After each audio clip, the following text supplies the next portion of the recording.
Hello and welcome to episode 8 of the Cripped Podcast. Today we are joined by Keltie Munro, who is an avid skier and snowboarder right here in the Kootenays, and she tells her story of how a snowboarding accident left her with a very serious concussion and long-term disability that impacts her to this very day. And she tells her story of how she decided to never give up. So without further ado, let's get to it. Welcome to the Cripped Podcast, where we explore serious and often life-altering injuries, long-term recoveries, and the inspirational people who refuse to give up. Starring Cranbrook local, your host, Darcy Allen. Keltie, welcome to the show. Thank you. So this is the first time that you and I have met. So why don't we just kind of start off, tell us a little bit about yourself, and we'll go from there. Okay. My name is Keltie, and I grew up in Grassmere, BC. And I live now just outside of Cranbrook. I have a farm and a pretty happy life despite having a brain injury. And gosh, there's probably a lot of things I could tell you about myself, and I never know what to say when I get put on the spot. I'm a really optimistic person, which I think really helped going into getting a brain injury. And I have a lot of animals, so I have horses and donkeys and dogs and cats, and I love to be out in nature, and I love to shine my light as much as I can. I talk about the ripple effect, so I like to brighten others' lives as much as I can and contribute to the world in the best way that I can. That's awesome. So you mentioned you have a farm. Have you been kind of doing that your whole life, or is that a more recent adventure? Or? That was, I had to rediscover who I was after the accident, and I ended up meeting my husband, and my mom had a couple horses, and he fell in love with the horses. And he noticed that I had this really amazing connection with the animals, and that they really calmed me and kept me grounded and kind of gave me a purpose. And so I ended up marrying him, and we bought a farm. Oh, that's amazing. So that I could, I didn't know what else to do with my life at that point.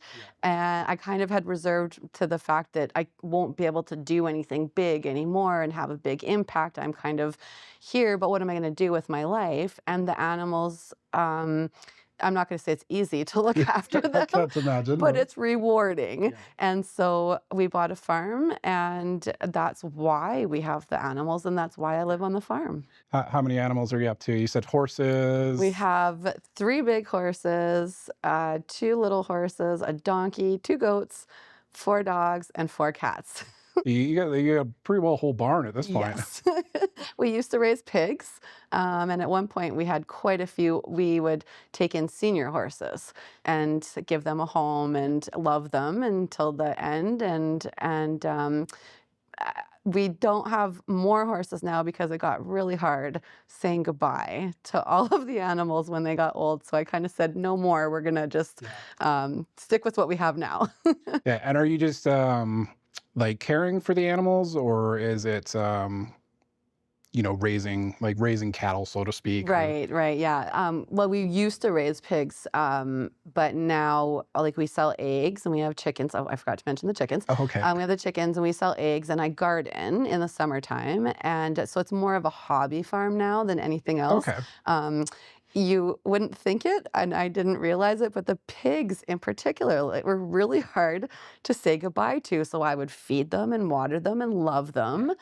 And then my husband would take them off to butcher, and I would cry for a week. And so we did that for a few years. And the last round, I actually, we were milking goats at the time. Okay. And so I was feeding the goat milk to the pigs because we had this influx of milk, and I didn't know what to do with it all. And one of the pigs, I named her. I taught her how to sit. She was really brilliant, and I had to send her to market. And after that, I said, I'm not doing it anymore. I would imagine, because they always say don't name them. I know, it was the worst mistake I made.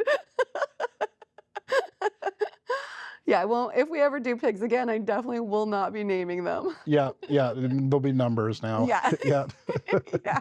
Or we'll call them pork chops and bacon, and Yeah. so that we know where they're going. Yeah, this is your purpose. Yes. And it's one of those things, even if you are raising them for slaughter, you still, I think you still have a moral or ethical duty to still care for them, right? You hear too many horror stories we won't go in the PETA conversation, but where it's just a lot of malpractice. So, at least if they're, where the destination's going to be, at least give them a good life. Right. And that's the thing about, I think, the smaller farms. And we would raise 10 at a time. And so it was really easy to love them and just give them, I knew we were eating them, but they were a part of the family right from the beginning. And it didn't matter. We give all the animals the royal treatment. I don't care where they're going to end up in the end. Yeah. And they were really, and to be honest, like people had told me that it was the best pork they'd ever eaten in their life. And I swear love really was the secret ingredient. I imagine stress, can probably do some damage to the tenderness of the meat. So you mentioned a brain injury. So what happened? Yeah. So I used to be a really avid snowboarder. I, of course, grew up in Grassmere, so we went up to Fernie at 28 seasons straight. I was on the hill for, and it was actually snowboarding that I got into the accident. So it was March. Oh gosh, it's been a while now. March 13th, 2013. And I went down to Whitefish Mountain to meet a friend, and we were going snowboarding. And I got on the road, I realized I hadn't packed my helmet, and that it was at my aunt's house, which was 5 minutes out of the way. And that day I decided, and I literally said to myself, I never fall. I don't need my helmet. Famous last words, right? Oh my gosh. And if I could say anything, it is wear your helmet, kids. So I was snowboarding without my helmet. I was in Whitefish, which is not a hill that I know very well. And if you know, that Whitefish has a backside of the mountain. And I had this probably irrational fear that if I didn't make it out in time, I'd get stuck on the backside of this hill and have to hike out. And I didn't know where I was going. And so we had got going. It was the last run of the day, and my binding wasn't quite right. And so my friend was ahead of me. I had no choice. I had to stop and tighten my binding. And by the time I looked up, my friend was gone. And I thought, oh my God, like I don't know where I'm going. So I better book it to keep up, to catch up. So I went as fast as I could, and my thing clocked me at 60 kilometers an hour, which is ridiculously fast. And I went up over a kind of a hill, and there was ice. I caught my back edge, and I didn't have time. Sometimes if you fall backwards, you can kind of put your hands down or land on your hips. I went straight back, and my head caught everything. Knocked unconscious. I don't know how long for. I don't think very long. And fortunately, my friend had seen me and turned around and came up to me. And by the time got to me, I was kind of like coming to. And I knew that I'd hurt myself, but it's not the first time I'd fallen on a snowboard. It certainly wasn't my first concussion. And so I thought, well, shake it off and just keep going. And I don't remember snowboarding down the hill, but I do remember driving away from the hill thinking like something is not right. Yeah, I have heard that the symptoms that you're going to get from a concussion are often delayed. Yes, very much so. And the worst of the symptoms didn't even show up till 3 months afterwards. So it was, we went out for dinner, and I had a beer because I was with my friends, and that's kind of what you do. I wasn't a heavy drinker, but I had one beer, not thinking about anything. And it was like 7 o'clock at night. I had a hotel room. So I was like, okay, like, I'm sorry. I know we had plans, but I'm done. So went to the hotel room, couldn't stay awake, went to sleep. Probably the worst thing I could have done for myself. In Not hindsight, the alcohol probably didn't help the either. alcohol did not help. And the next morning I thought, oh my God, I'm hungover from one beer. Yeah. I couldn't believe it. And I was really sick. And I thought, oh my gosh, like I'm old. I can't remember. I was in my 30s at the time. And I thought, oh, I'm just old. You can't drink anymore. And I don't drink very often. And I couldn't believe it. So I got back to my mom's house in just off of Lake Kootenays, just on the other side of the border. I couldn't make it back to Cranbrook. Right. So I had to stop at her house. And she knew right away there was something wrong with me. And I said to her, oh no, like I had a beer last night. For some reason, I'm hungover. It just really affected me. And she was like, no, there's something, like, what happened, Keltie? And I'm like, no, I'm fine. I don't even think I told her that I'd fallen and hit my head, because it wasn't something I really thought about. Yeah. Because it wasn't the first time I'd hit my Just head. kind of brush it off, no big deal. Yeah. So I went into work. So I was the executive assistant to the director of human resources for the local school district. I went into work on the Monday, had a meltdown, went home crying, went into work on the Tuesday, and like, I didn't know what was going on. And I was like having meltdowns. I had to leave work again. And on Wednesday, I went in, had a total meltdown. Like, we were in the process of transitioning into new like databases. And like on Friday I left, I could read it. And on Monday when I got back, it was like looking at Japanese. Yeah. And I don't speak Japanese. Yeah, just hieroglyphics. It was, and so like I didn't know what was going on. So I ended up taking myself into the emergency. And that's when I found out that I'd had a severe concussion.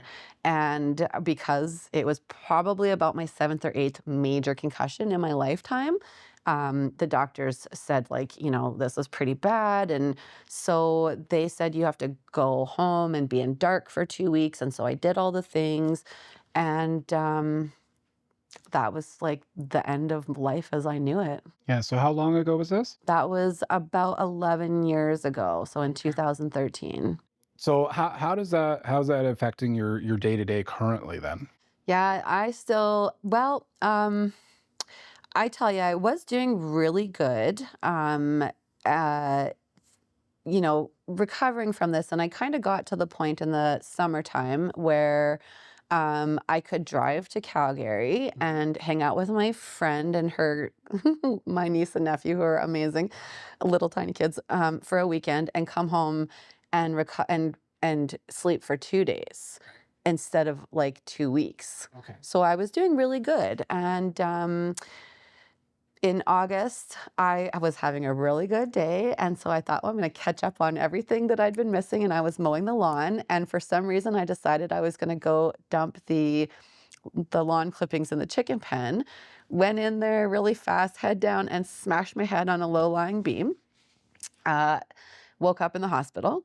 And so so in the summer I was doing better than I am now, and so that kind of fresh concussion. So day to day is really challenging. Like, for example, I would never normally go out at 6 o'clock at night because usually by 2 o'clock that's my day. That's as much sort of energy I have in the day to get things, to sort of the capacity to do things. If I go longer, I will get headaches. When I get really tired, I start slurring my words. I'll start, like, people have asked me if I'm drunk because I might lose my balance. Right. And so, but in the mornings I do really well. So right now with a fresh concussion, I did end up going to my friend's house in Strathmore, and it took me about 2 weeks to recover from that trip. So anything I do just takes like more recovery time and more effort than what most people can do in the daytime. Right. So it kind of sounds like it's kind of if everybody has 24 hours in a day, it's kind of like yours is almost cut in half in a sense. And if you overdo it, it's lots of feelings of lethargic and whatnot, or? Yeah, so the other morning I woke up and I called my mom and I'm like, "Do you remember what it was like to drink 6 beers and like 8 tequila shots?" If she doesn't, I don't think she ever did, but I was like, "That's how I feel." Like in the morning when I wake up, I feel like I've been out on a binger the night before and I haven't drank since the brain injury. That last night was the last night I drank. So, um, it has its challenges and I can do stuff. And so I can show up, and if I have something that takes a week or two, for example, mind you, this was before the last concussion. I had a friend in Mexico that she had surgery and she needed help. And my mom couldn't go, she was my mom's friend, and she couldn't go help her. And so she sent me, and I was really worried. I didn't know if I was going to be able to do this, but I'd been really healing and doing really good things. So I went. It was challenging, but I made it. I did really well. One of the things that I have to do is write things down. And it took me about 10 years to realize that, because one of the things about having a brain injury is you don't walk around thinking, "Oh, I have a brain injury," and you're like, "Oh yeah, I'll remember that," because I had a really, really good memory before. Yeah. And so for a long time, I think, "Oh, I'll remember that." And I know. So finally, I learned to write things down. And so I would just take really good notes for myself and make sure that I knew exactly what, like, the day before, I would review exactly what I needed to do, and I'd wake up and exactly what I need to do. And she really did really good. And so I did really good while I was there for 2 weeks. And then when I got home, it took me about a month to kind of like reacclimate to my regular schedule and get back to sort of the regular routine without feeling groggy and off balance and that kind of stuff. Right. So if something goes like out of routine for you, that can like really kind of throw you off for a couple weeks to a month. Yes, yeah. And even like speaking of routine, so since the brain injury, there's things, for example, my mom and I quite often would come to town together to help each other out. She's senior. I got a brain injury. We always laughed that together with half a brain and half a brain, we had a whole brain. So we did really well together. But for example, and of course I was getting better, and then now it's getting worse again. But I know that I'll heal from it again. Especially when it first happened, and so if we were going to town, I would need to know, like, okay, where are we going? What order? And so then I would know. And if she kind of would say to me, "Oh, can we add something else in there?" I was like, I can't, it's so much information flying at you, like at once. It was a lot, and I couldn't. So mom knew that we had to do things, know what we're doing, and that she couldn't really add anything extra in there. In the summertime, it was better, where I was like able to go, yeah, that's fine. Like, let's just scoot over there and do that really quickly. And now with the fresh concussion, I'm kind of back to like, nope, this is the minimum, this is the way we're doing it. We're going to stick to this way.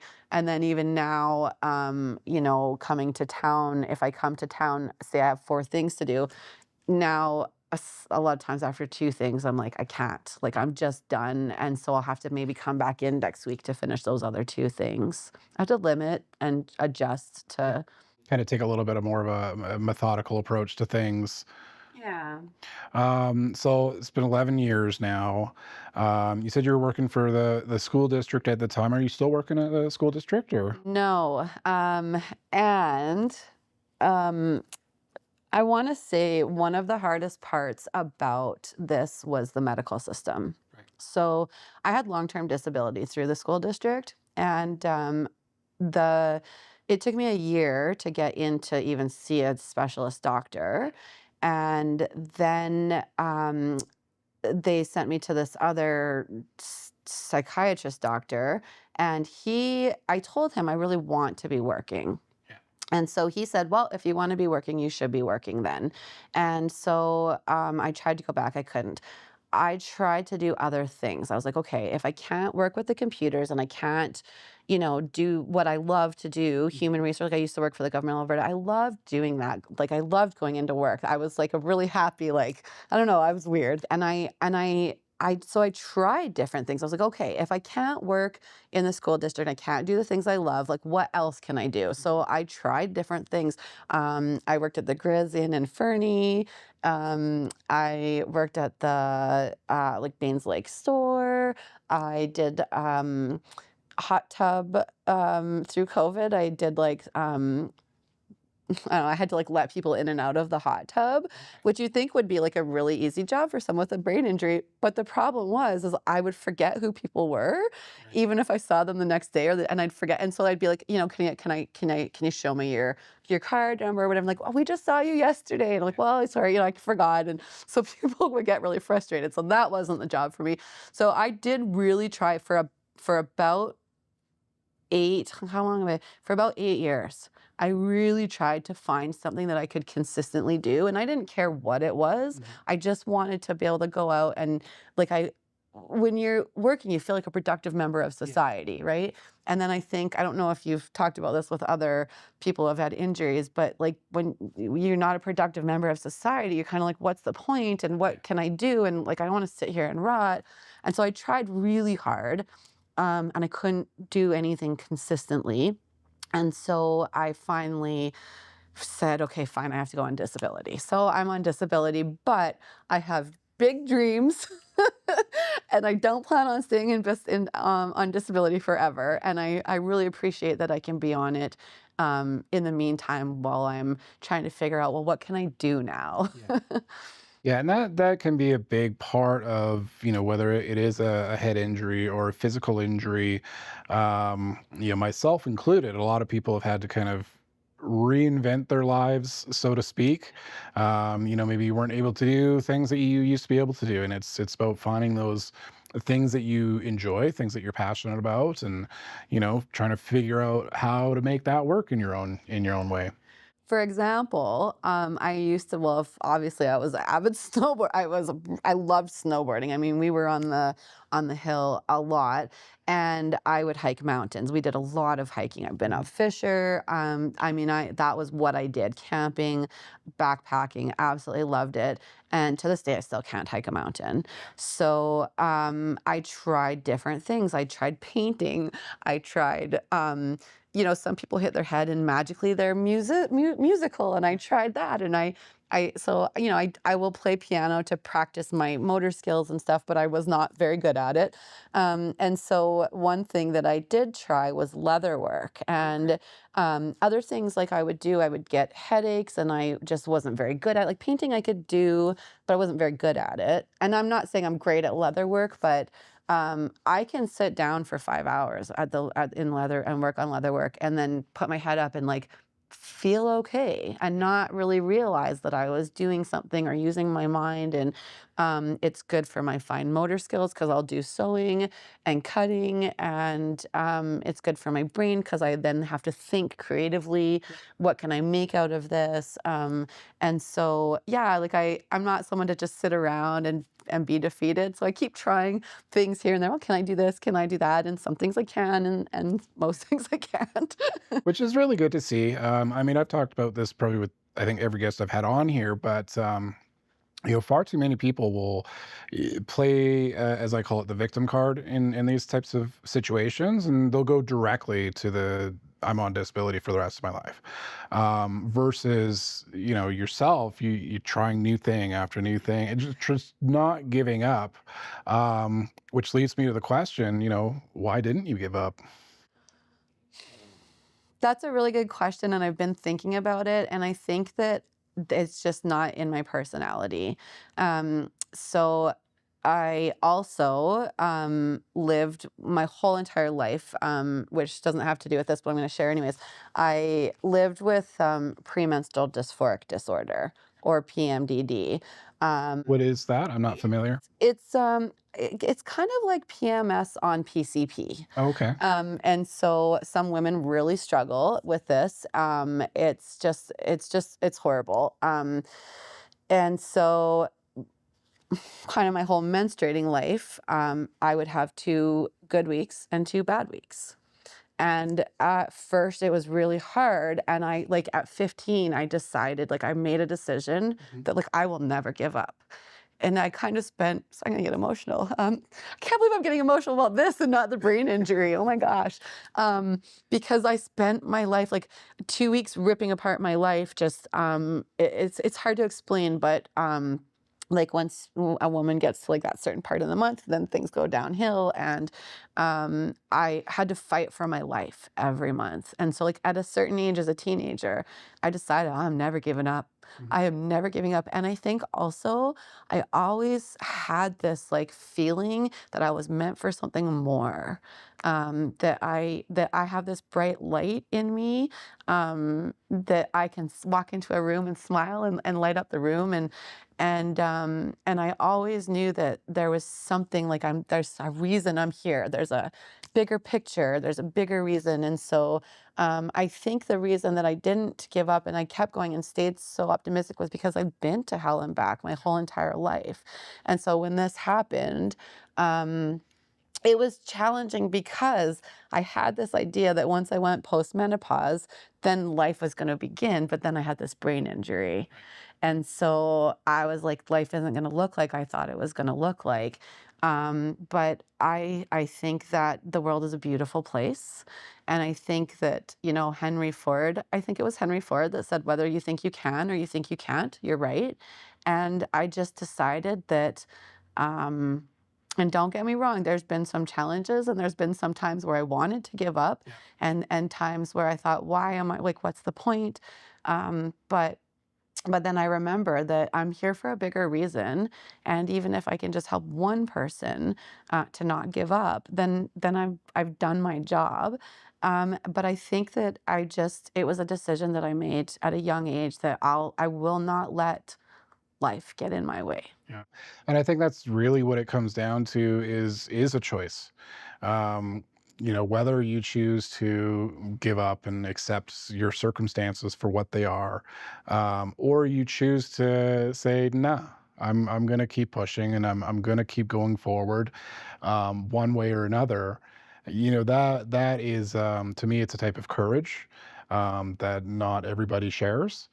And that to me kind of really embodies what this podcast is all about, which is inspiring people going through these similar challenges in life. And nobody's ever going to be identical.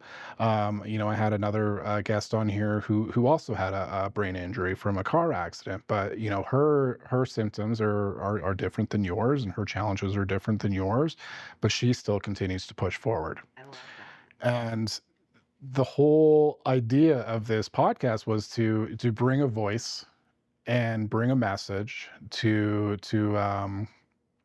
people who are going through, whether it's Mike Russell, who is a double amputee from a work injury. I love Mike and my brother are such good friends. I've Oh, known are they? him. You know him? They were in Fernie together. I've known him since I was a little girl, and he is just such a incredibly, oh my gosh, what an incredible story and what an incredible guy. I really love what he's done and just how he's moved forward.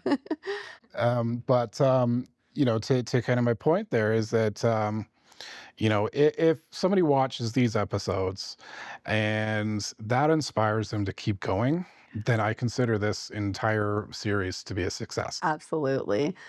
And speaking on that, I just want to say that, for a long time, I kind of reserved myself to, well, I have a brain injury and now I can't do the things. Yeah.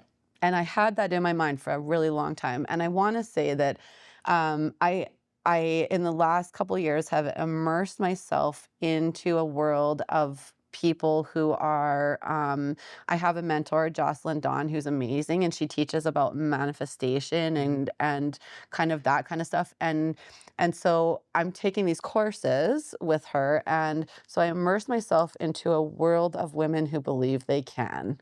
And I want to say that helped me so much. And so, yes, I was happy. Yes, I was like, I try to get a job. But at some point I thought, well, this is as good as it gets. I'll never be able to do more than this. And I was kind of satisfied. Yeah. But then immersing myself in this with these people who are doing the big things, really made me question, can I do big things still. Yeah. And it turns out I can.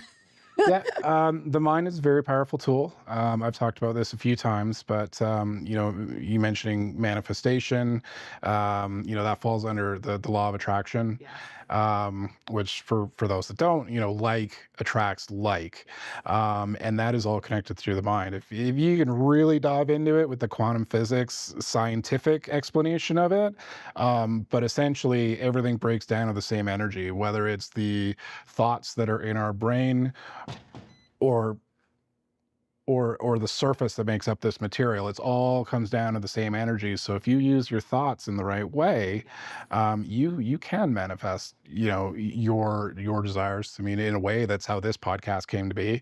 I wanted to get into video, and this opportunity kind of came knocking. But I had spent the previous year visualizing getting into video editing and producing and all this sort of stuff, and then the universe says, here you go, I'm going to put this on your lap. Absolutely. I love that for you. And I just love that you're doing this. And I really think that is the reason that I'm doing as well as I am, is the power of my mind. And I've been, it was John Milton that said the mind is in its own place and can make a hell of a heaven or a heaven of a hell. And, the mind can create the most sublime happiness for its owner or destroy him. And that, I think, even before my brain injury, was a passion of mine. And so I'm not surprised that when I got the brain injury that I did stay so positive. And because I think that we're more powerful than we are led to believe, and that we have more of a say in the life that we create than we think. Yeah. I would say the most common theme, this is episode 8 now, so I would say the most common theme that I've seen from every single guest is their positive mindset and outlook on how they treated their injury, their recovery, and everything else like that. And it just really kind of came down to them not giving up. And you can only do that with a positive outlook. Or a positive mindset. Positivity brings in more positivity, where if you're just going to be a negative person all the time, you are going to attract more things to be negative about into your life. And life is going to reflect that back to you. I love quotes. Who else was it that said, when you change the way you look at the world that you look at will change? And just from everything I've been through, I can 100% say that is absolutely true. Absolutely 100% true. And it's all how we look at things and what we believe in. Yeah. So I know it's been a long time, 11 years now. Obviously you didn't know things kind of right away when it first happened. It kind of took you a few weeks to really kind of start getting some answers. But if you had the ability to go back in time 11 years ago, go hop in the DeLorean, bring it up to 88, and, go talk to yourself after the injury, whether it was right after, or maybe even before you had that beer, or if it was somebody else who was going through something identical or very similar, what would you say, and what pieces of advice would you have? Yeah, if I was going to go back and talk to myself kind of right after that brain injury, I would tell myself that from here on out,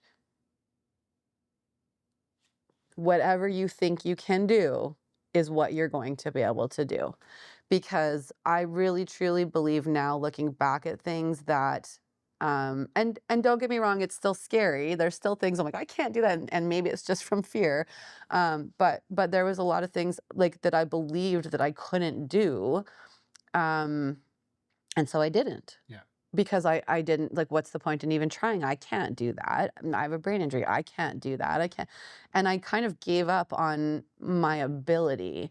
And so, and yeah, with someone else, I would say that everything is in your mind, and it's hard to say with people are having accidents and stuff like that, but the only, how do I say this? The only thing holding you back is going to be yourself. Yeah. And maybe you can't do the thing like you used to be able to do the thing, but you can still do things. Yeah. and don't give up. Don't ever give up, and just believe in yourself. I really think that belief in ourselves that we can do the big things is what allows us to do the big things. I think an important part, and you kind of cued off to it a little bit, but remove that word can't out of your vocabulary, and because you still can, and replace that with I can do this in a different way. Yes. Maybe it's not going to be the exact same way. Myself as an example, I mean, busted knee and everything like that, ex-strongman athlete, retired due to injury. And, especially when you have like doctors telling you that you can't do things anymore. I'm very stubborn in the sense that I'm going to be like, oh yeah. But, Watch me. But, we were talking a little bit before we started filming. I still went into the gym, and I couldn't at the time do a proper deadlift, so I would do an adaptive. I would do a seated deadlift, and I would do a lot of like seated overhead pressing and things that were in my control. Still the same thing, just modified, just a little bit different.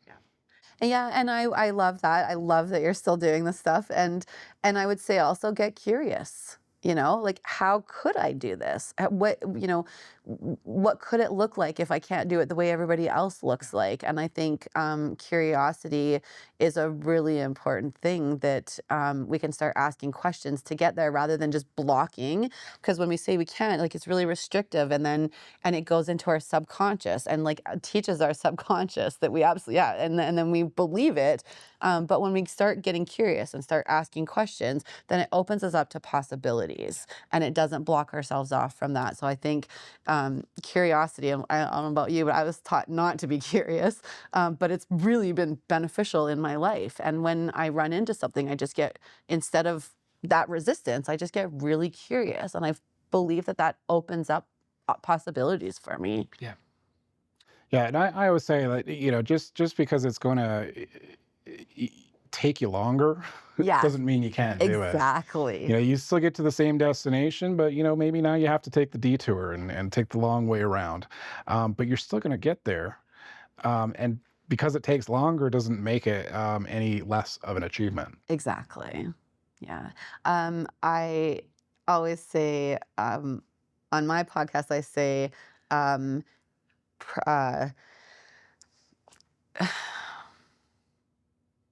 can't remember. Sorry. No problem.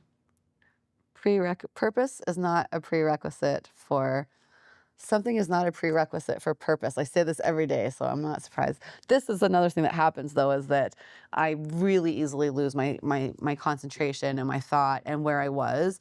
And I used to get really frustrated with myself and be really hard on myself and like, oh, you're stupid. Like, why couldn't you remember? And now I'm just like, it's okay, hon. Like, if you remember it again, it was important. If you don't, it wasn't. And perfection is not a prerequisite for purpose. You're actually a little bit like me in a sense. Sometimes I'll start saying something. I'll do the same thing. I have never had a head injury, so you're doing all right. Thanks. And then you go full circle and you kind of remember it. Yeah. I've done it like 48 hours later. Yeah. I was trying to explain something to somebody, and then I would completely forget, and then 2 days later it would pop in my head, and I would send them a text. I remembered. Yeah. That happens to me a lot. I don't know why 4 o'clock in the morning is a really good time for me to remember things from 2 weeks ago. Oh, yeah. So delayed processing is another part of the brain injury, where, like stuff will happen. And even this conversation, I'll go away, and then like 4 days from now, I'll go, oh, I should have said this. Yeah. You always kind of think after the fact. But no, this has been great. It's been a great conversation. I had no expectations going into it. This is the first time, like I said, we've met. But no, this has been fantastic. And we'll probably start to wrap things up here. But I did want to give you the opportunity, if you had anything else that you wanted to say, I'll give you the floor to say it. Okay. I really appreciate it. I think one of the hardest parts about having a brain injury, in my case for me, is that it's invisible. Yeah. And so it's really hard. It's really easy for people to judge me because they look at me and they go, "Look at you, like you're totally fine."